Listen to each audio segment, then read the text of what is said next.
general, special, or primary election held solely or in part for the purpose of selecting or electing any such candidate. We encourage you to do your own due diligence and research regarding the pertinent case law that is relevant to this lawsuit.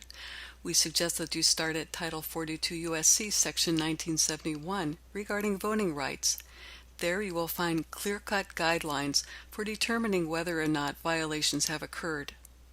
Title 42 U.S.C. Section 1983, Civil Action for Deprivation of Rights, establishes causes of action and legal remedy that can be sought when our rights have been violated.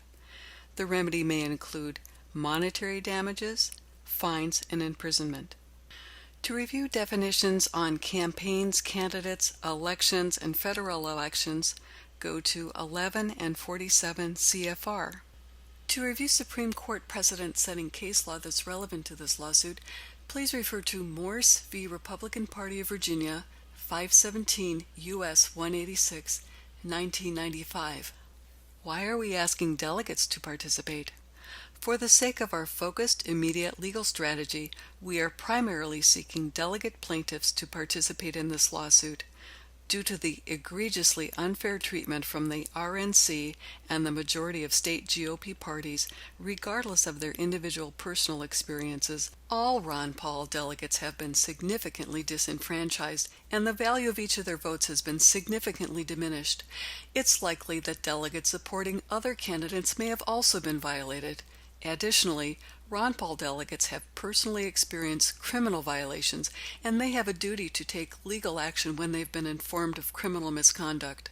The time-sensitive remedy we are seeking will directly affect their ability to participate and vote in upcoming conventions.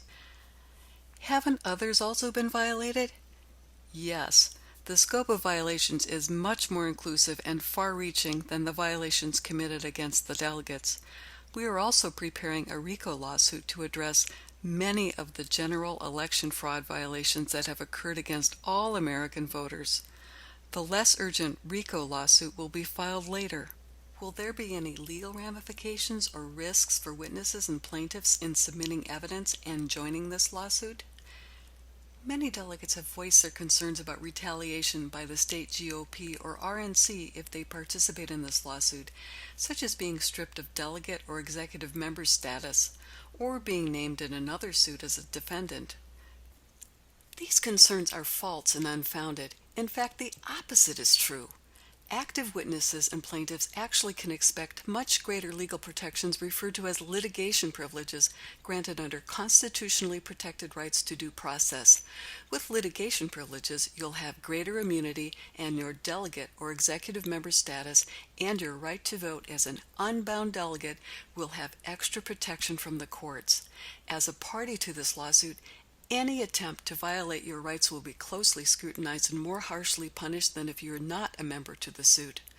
All delegates are obligated to take legal action when they have been informed of criminal misconduct.